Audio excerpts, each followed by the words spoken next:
Baik, Assalamualaikum warahmatullahi wabarakatuh. Perkenalkan, nama saya Nasrul Latif Assembly dengan NIM 0804 0523 053. Di sini saya dari Prodi Manajemen Zakat dan Wakaf akan menyampaikan proposal bisnis plan dari saya, yaitu toko serba ada, yang rencananya nanti akan dibangun di daerah Jombang, Kota Jombang, Kabupaten Baudan, Kecamatan Kabupaten Baudan, Kecamatan. Nah, nantinya peserta ini akan langsung dinaungi oleh salah satu pondok pesantren yang ada di sana, yaitu Pondok Pesantren Sibokotawa. Jadi alasan saya untuk membangun sebuah toserba di sana itu dikarenakan melihat kondisi jalan di sana masih banyak sekali pesaing-pesaing dari toserba ini sendiri, karena tempatnya yang strategis dan juga bertepatan dengan lahan kosong yang sangat tepat untuk dijadikan toko serba ada. Dilihat dari strategis tempatnya, tidak banyak toko-toko yang membuka peralatan-peralatan dan kebutuhan pokok masyarakat sekitar. Pembangunan toserba ini nanti akan dinaungi langsung oleh pondok pesantren, yang sekaligus semua perusahaan-perusahaannya dari pondok pesantren. Dari toserba ini nantinya akan dibuat sebagai penambah dana dari pondok pesantren itu untuk mengelola dana lagi. Nah, langsung saja kita ke presentasi yang pertama, yaitu table of content. Jadi nanti saya akan menjelaskan tentang deskripsi, business overview, visi misi, market analysis, strategi goal, produk dan service roadmap. Setelah itu langsung ke financial project.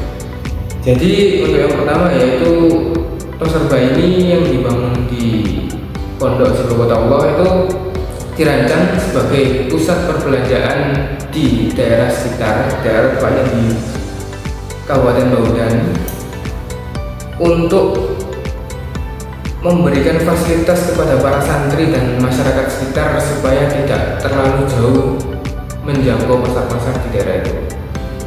Sibokotawa sendiri terletak di pinggir jalan utama yang strategis dan minim pesaing. Proyek ini diharapkan dapat memberikan manfaat ekonomi dan penunjang dalam keberlangsungan pondok pesantren. Selanjutnya yaitu business overview, yang dimana toserba ini nantinya akan menyertakan beberapa produk, seperti yang pertama makanan ringan dan minuman, kedua yaitu alat tulis serta kebutuhan dalam pembelajaran para santri, dan yang terakhir yaitu produk-produk seperti kebersihan dan kesehatan.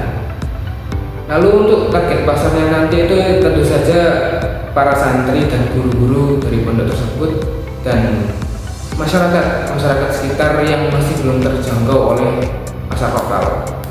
Selanjutnya untuk jam operasional sendiri nanti akan dibuka mulai 7 pagi sampai 9 malam, yang akan langsung dijaga oleh para santri sekitar, tentunya akan memakai sistem shift. Lanjut ke visi dan misi. Visi dari pembuatan toserba ini nantinya itu menjadi pusat perbelanjaan harian yang terpercaya, terjangkau, dan mendukung kemandirian ekonomi pesantren serta kesejahteraan masyarakat. Untuk visinya sendiri kita mengangkat 4, yaitu menyediakan akses belanja praktis, mengoptimalkan akses pesantren untuk kegiatan produktif. Yang ketiga yaitu memberikan pemasukan tambahan untuk mendukung kegiatan pendidikan, dan yang terakhir yaitu menumbuhkan semangat berwirausaha sosial dan di lingkungan pesantren. Untuk market analysis sendiri, yaitu kita pertama target pasarnya kurang lebih sekitar 200 santri dan murid aktif yang bersekolah di pondok tersebut, kemudian guru dan para staf pekerja pondok, dan yang terakhir tentu saja warga dan pengguna jalan. Kelebihan dari market ini nantinya yaitu berada pada lokasi yang sangat strategis, dekat dengan jalan utama, serta minimnya pesaing langsung dan konsumsi santri yang bersifat rutin dan harian. Untuk market analysis yang ketiga yaitu peluang, yang dimana Toserba ini nanti itu berpotensi transaksi tinggi karena kebutuhan konsumen yang tinggi secara rutin dan harian. Dan yang kedua cocok untuk ekspansi program ekonomi pasaran. Misalnya yaitu pola konsumsi yang konsisten. Santri itu biasanya membutuhkan makanan ringan, minuman, perlengkapan sekolah, dan kebutuhan mereka untuk menghidupi ketika dia tinggal di pondok pesantren. Yang kedua yaitu kebutuhan yang bersifat repetitif dan stabil, yaitu tidak terpengaruh musim. Meskipun kita berganti-ganti musim, tapi kebutuhan mereka tetap sama. Dan yang ketiga dan terakhir yaitu permintaan tinggi untuk produk murah dan praktis seperti snack, sabun, dan buku tulis. Untuk market analysis yang terakhir yaitu tantangan dan perlunya partisipasi.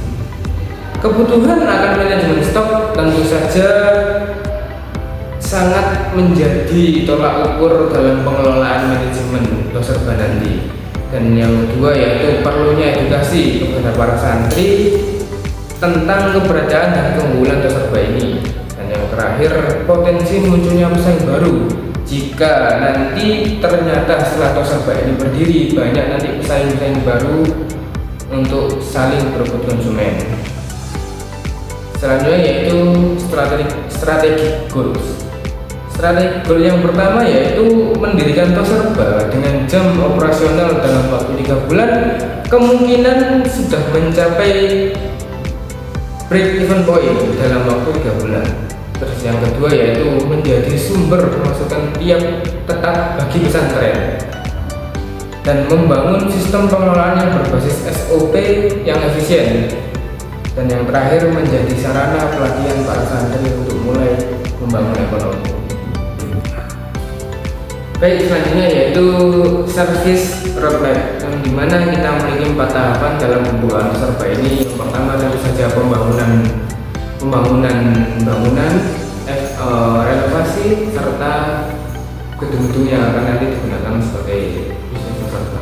Untuk tahap yang kedua yaitu grand opening atau peluncuran, yang dimana kita akan memakai sistem promosi dari internal maupun eksternal sebagai tonggak awal memperkenalkan Toserba ini kepada masyarakat serta para santri. Tahapan yang ketiga yaitu operasional. Kita mulai menjalankan bisnis secara operasional, mulai dari penataan produk serta pembagian shift. Dan tahap yang terakhir yaitu evaluasi. Kita akan selalu memonitoring bagaimana kurang dan lebihnya dari Toserba yang kita bangun sekarang. Itulah service roadmap yang akan kita lakukan setiap kalinya dalam pembuatan Toserba ini. Selanjutnya yang terakhir yaitu financial project, yang dimana financial project ini akan menentukan bagaimana uang yang dibutuhkan ketika awal pembukaan, serta di titik mana kita berada di break even point dan keuntungan yang akan kita peroleh selama kita membuat Toserba ini. Untuk biaya awal diperkirakan dalam gedungnya kita membutuhkan 20 juta dalam pembangunan gedung, tanah, dan segala macamnya. Kalau untuk stok awal produk-produk yang dibutuhkan kita membutuhkan sekitar 10 juta. Dan untuk perizinan yang nantinya mungkin harus mengeluarkan uang, kita sudah menyiapkan sekitar 1.500.000. Untuk semua dan untuk fasilitas nantinya kita akan memakai printer dan alat-alat kebersihan yang dimana semuanya membutuhkan sekitar 10 juta. Total dari pengeluaran awal yang diperlukan yaitu sekitar 41.500.000. Selanjutnya yaitu kita mulai menghitung pendapatan bulanan, yang dimana pendapatan bulanan nanti akan dihitung dari kebutuhan para santri dan masyarakat. Yang pertama, santri dan murid itu tentu saja mereka akan selalu menggunakan Toserba ini untuk memenuhi kebutuhan mereka sehari-hari. Jadi bisa diperkirakan kita bisa mencapai 100 transaksi dalam satu hari dengan minimal pembelian kemungkinan 10.000, maka dapat dinilai bahwa dalam 1 bulan kita bisa menerima sekitar 30 juta untuk pendapatan dari para santri. Untuk masyarakat umum kemungkinan kita memberikan 50 target transaksi. Itu target yang kemungkinan kita dapatkan dengan minimal pembelian 10.000 dalam setiap harinya. Lalu ketika ditotal dalam 1 bulan maka akan menerima 15 juta. Jadi dalam 1 bulan kita sudah mendapatkan 45 juta rupiah. Lalu untuk pengeluaran bulanan seperti listrik, air, dan kebersihan kita sudah menentukan semuanya dengan total 2 juta rupiah. Lalu untuk restocking barang kemungkinan kita akan memakai 20 juta rupiah. Dan total dalam pengeluaran bulanan yaitu 22 juta.